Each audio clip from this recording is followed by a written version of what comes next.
Eu vou me apresentar também. Eu comecei a minha pesquisa de pós-graduação fazendo mestrado nesse programa de História Econômica com orientação do professor Wilson Barbosa. E eu realizo agora o meu doutorado, estou em vias de defender, devo defender no começo do ano que vem, e estou com orientação do professor Lincoln Seco. Quando eu comecei a minha pesquisa de doutorado, eu me interessei um pouco pela ideia desse legado Vargas. E a partir disso, eu acabei chegando mais especificamente no direito do trabalho e ainda mais especificamente na comparação entre a CLT e a Carta de Lavoro, né? Essa comparação que todo mundo aqui já ouviu, que é bastante recorrente, né? Mas hoje, e nesse processo, eu comecei a achar influências de uma teoria sincrética ou de uma simbiose teórica entre o socialismo e o positivismo, ou uma interpretação à esquerda do positivismo, né? Das teorias especialmente do conde francês Claude-Henri de Saint-Simon, e depois do discípulo dele, do Comte. E a partir disso, e por que eu cheguei nisso? Porque o principal redator da Carta do Lavoro é um italiano de nome Alfredo Rocco. E esse jurista, ele começou a formação dele se identificando com essa corrente. E quando eu passei para o Brasil, eu achei diversos intelectuais alguns de maneira direta e outros de maneira indireta, eram influenciados por essa corrente que praticamente desapareceu na história, né?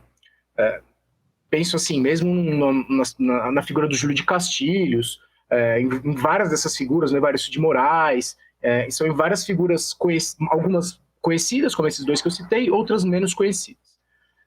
O título do meu trabalho, Origens do Direito do Trabalho, Origens da Legislação Trabalhista no Brasil, ele é bastante amplo. Então, eu pensei nessa apresentação em trabalhar com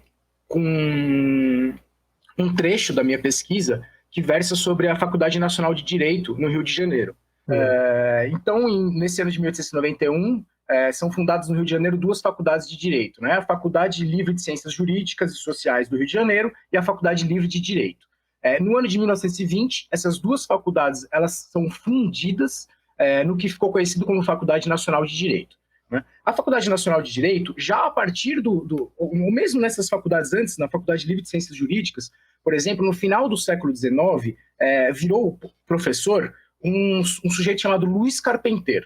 E esse é um autor pouco conhecido nosso e que fazia uma simbiose entre diversas teorias e correntes que hoje em dia parecem para nós absolutamente contraditórias. Ele defendia, por exemplo, o socialismo, o corporativismo, aspectos do positivismo, mas ele defendia também aspectos do darwinismo social e da eugenia. Então ele era um eugenista de esquerda, uma mistura assim complexa ou que aparentemente é absolutamente contraditória para nós nos dias de hoje, né? E esse Luiz Carpentier, ele, quando a Faculdade Livre de Ciências Jurídicas e Sociais do Rio de Janeiro se torna a Faculdade Nacional de Direito, ele continua como professor. Junto com ele, alçado ao cargo de professor nos anos 20, um homem de nome Edgardo de Castro Rebelo. E esse já é um cara que se identificava com o socialismo e que, a partir do sucesso da Revolução Russa de 17, ele passou a estudar e se interessar pelo leninismo e pelo marxismo. E, inclusive, nos anos 20, ele advoga em nome de alguns trabalhadores que gostariam de comemorar o aniversário do Lenin. Eles gostariam de fazer uma comemoração pública desse aniversário, ele é proibido pela polícia e o Edgardo de Castro Rebelo, como advogado, consegue a liberação dessa comemoração. Então é um homem que nos anos 20 já se identificava com uma esquerda até radical. E ele foi professor de alguns intelectuais que chegaram aos nossos tempos, por exemplo, o Mário Pedrosa e o Lívio Xavier, né? Dois intelectuais trotskistas que foram alunos do Edgardo Castro Rebelo, mas mais do que isso, que entraram pela primeira vez em contato com o marxismo através desse professor da Faculdade Nacional de Direito. Também, aí, entro no cerne do meu trabalho, com a chegada de uma figura que chama-se Leônidas de Rezende, e que é uma figura que me interessou muito. E me interessou muito por quê? Porque se vocês procurarem no Google ou na Wikipédia, vocês não vão achar nada sobre ele, né? No Google ainda você acha, porque tem alguns livros dele publicados por aí, tem uma outra pessoa que fala sobre ele. Mas para demonstrar como ele é esquecido dentro da historiografia, ele não tem verbete no CPDOC e ele não tem verbete na Wikipédia. E foi uma figura muito importante, ao ponto de, por exemplo, ele era ruiano, defendia o Rui Barbosa, né? Faz parte, foi amigo do Rui Barbosa, era jornalista, escrevia nos jornais do Rui Barbosa. E ele, no ano de 1927, ele funda um jornal que chama-se A Nação. E ele funda esse jornal em conjunto com Maurício de Lacerda, que era outro jurista socialista de esquerda e que foi um dos principais redatores das leis trabalhistas, mesmo no período anterior à Revolução de 30, mesmo na Primeira República. Ele participou de comissões, redigiu uma série dessas leis trabalhistas, né? Então vocês vão ver que vários desses juristas que participaram da redação das leis trabalhistas, eles estão dentro da Faculdade Nacional de Direito, eles foram professores da Faculdade Nacional de Direito, né? E por isso meu interesse também nessa faculdade. Voltando para o Leônidas, no ano de 1932, ele participou de um concurso para virar professor concursado, catedrático da Faculdade Nacional de Direito. E ele enfrenta nesse concurso um homem que ficou muito famoso, ao contrário dele, que chama-se Alceu Amoroso Lima, mas que por vezes é mais conhecido como Tristão de Ataíde, que era o codinome que ele mesmo deu para ele. E esse cara era um intelectual católico que variou de pensamento ao longo do tempo, mas que nesse momento, nos anos 30, era extremamente conservador e extremamente anticomunista. O Leônidas de Rezende, ele vence esse concurso com uma tese que chama-se A Formação do Capital e Seu Desenvolvimento, e essa tese, sim, foi reeditada em 2011 pela Biblioteca do Senado. Aliás, temos que agradecer, porque são essas migalhas que eu consegui pesquisar, né? E essa tese é uma tese enorme, de 700 páginas, em que ele propõe explicitamente, ele é desses autores que propõe explicitamente a junção de Marx, de Lenin e de Comte e Saint-Simon. Então ele propõe explicitamente a junção do positivismo com o socialismo e com o marxismo. E é uma página de 700 é uma tese de 700 páginas em que ele estuda diversos autores, tanto nacionais como internacionais. Também estuda muito a doutrina social católica, que a gente sabe que teve uma influência importante também nos direitos trabalhistas, na formação dos direitos trabalhistas, né? E ele vence, portanto, em 32, num concurso que teve torcida, era um concurso que naquela época já era identificado como uma batalha entre Jesus e Lenin, ou uma batalha entre esquerda e direita. A partir dessa derrota do Alceu Amoroso Lima, começa uma campanha nos jornais do Alceu Amoroso Lima, né? Na verdade, assim, eu acho que eu tenho que dar um passo atrás, porque em 1922, que é esse ano de tantas efemérides para o Brasil, fundação do Partido Comunista, Semana de Arte Moderna, em 1922 foi fundado o Centro Dom Vital, pelo Dom Sebastião Leme, com o apoio do Jackson Figueiredo, que são intelectuais católicos, conservadores, e que tinham bastante referência na Action Française, que era um grupo proto-fascista, porque surgiu antes do fascismo, né? Mas ligado à figura do Charles Maurras, e que era uma interpretação que fazia uma interpretação à direita do positivismo, né? Então o positivismo tem isso, ele tem, dentro dessa corrente de interpretação, ele tem as mais diversas interpretações, conclusões, né? Variam do racismo desenfreado para o antirracismo radical, para o abolicionismo radical, né? Então, dentro do positivismo, a gente tem uma mistura complexa de ideias e de conclusões. Então, o Charles Maurras, que deu essa interpretação à direita do positivismo, foi uma grande influência para a fundação do Centro Dom Vital em 1922. O Jackson Figueiredo, que era o principal intelectual desse centro, ele morreu precocemente. E o Alceu Amoroso Lima virou o diretor do Centro Dom Vital, e a partir disso ele começou a organizar várias revistas. A revista Vida, por exemplo, que era um órgão que era ligado à juventude católica, que era, digamos assim, universitária, a juventude católica universitária, que era um grupo de acadêmicos ligado a esse Centro Dom Vital. E a revista Ordem, que essa era a revista, o jornal do Centro Dom Vital. E dentro desses jornais, que parecem variados, mas que no fundo são todos organizados pelo Alceu Amoroso Lima e pelo Centro Dom Vital, começa-se uma perseguição recorrente desses professores da Faculdade Nacional de Direito, a partir de fins de 1933 e início de 1934, com pedidos de prisão, porque, segundo eles faziam a lavagem cerebral comunista da juventude brasileira. O jornal A Vida, por exemplo, dizia que para você virar concursado da Faculdade Nacional de Direito, você precisava ser comunista, precisava se declarar comunista.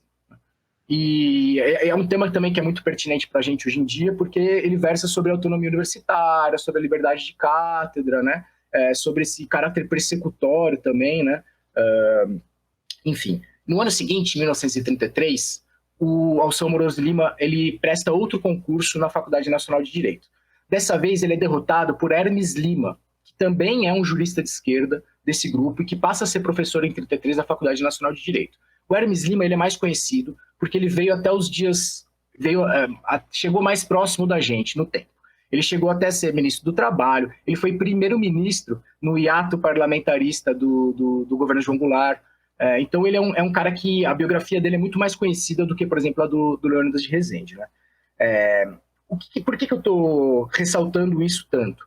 Porque no ano de 1935, depois do levante comunista em novembro de 1935, 4 professores da Faculdade Nacional de Direito, esses 4 que eu já citei, foram presos. O Leônidas de Rezende, o Hermes Lima, o Luiz Carpentier e o Edgardo de Castro Rebelo. E lendo os processos, nos processos não consta nenhuma acusação contra eles, né? E eles todos dizem, por exemplo, o Leônidas de Rezende vai falar que ele foi preso porque o Chateaubriand escreveu jornais, escreveu artigos de jornais acusando eles de serem comunistas, de pregarem na cátedra, que eles tinham que ser presos, pedindo a prisão deles. O Hermes Lima, desculpa, o Edgardo Castro Rebelo, ele vai dizer que ele foi preso porque tinha, no concurso de 32, dado a vitória ao Leônidas de Rezende. Ele era um dos que participaram da banca do concurso de 32 e tinha dado a vitória para o Leônidas de Rezende. Então, esses professores, eles identificam diretamente as seguidas acusações do Alceu Moroso Lima e do grupo de intelectuais católicos que circulavam ele, com a prisão que eles tiveram em 35. E, de fato, dentro dos processos, você não acha nenhuma acusação contra esses professores. Não tem nenhuma acusação de ligação desses professores com o movimento de 35, com o levante comunista de 35. Então, isso deixa bastante claro que eles foram presos não por causa do levante comunista de 35, mas por causa do ambiente de perseguição aos comunistas que já é anterior ao levante de novembro de 35, mas que, claro, que fica muito mais drástico e muito mais persecutório depois do levante, né? E, por exemplo, se você fizer uma comparação entre a Lei de Segurança Nacional, que é de 1935, que é de abril de 1935, e a reforma que essa Lei de Segurança ela passa depois do levante comunista, a partir de dezembro de 35, você vai ver que a reforma é muito mais radical do que a Lei de Segurança original. Por exemplo, quando versa sobre a liberdade universitária, a Lei de Segurança Nacional de abril, ela permite que um professor que seja evidentemente ligado a uma organização política e que esteja fazendo proselitismo na cátedra e que defenda a subversão do país pode ir para investigação. Na reforma de dezembro dessa Lei de Segurança Nacional, se a universidade tiver qualquer funcionário que tiver uma ligação com algum partido clandestino ou com algum grupo de radicalismo político, o registro de toda essa universidade pode ser cassado. Então, passa a ser responsabilidade dos reitores e dos diretores verificarem se algum desses professores tinha algum tipo de atividade partidária, correndo o risco do registro da universidade inteira ser cassado. Então, você vê que é um caráter muito mais persecutório, muito mais radical.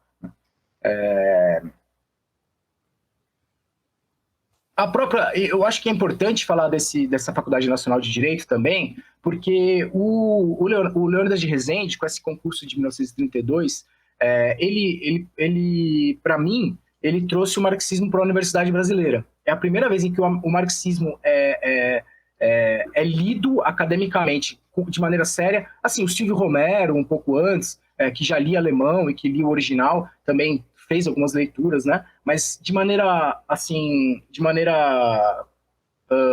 organizada, é o primeiro grupo de professores num ambiente de esquerda que estuda o marxismo no Brasil. E eu acho que isso é importante porque a gente normalmente atribui isso ao Gianotti e aos grupos de estudo do capital capitaneados pelo Janotti, que vieram nos anos 50 e 60, né, na USP. Então, também é um pouco uma maneira que eu tenho de criticar esse USP-centrismo, esse paulistocentrismo que a gente tem, né, e de recuar um pouco no tempo para um estudo feito de maneira organizada, sistemática, sobre o marxismo no Brasil, professores de direito. E também, por outro lado, eu acho que é interessante porque a gente, por vezes, tem o senso comum tem essa visão dos juristas como seres conservadores, né?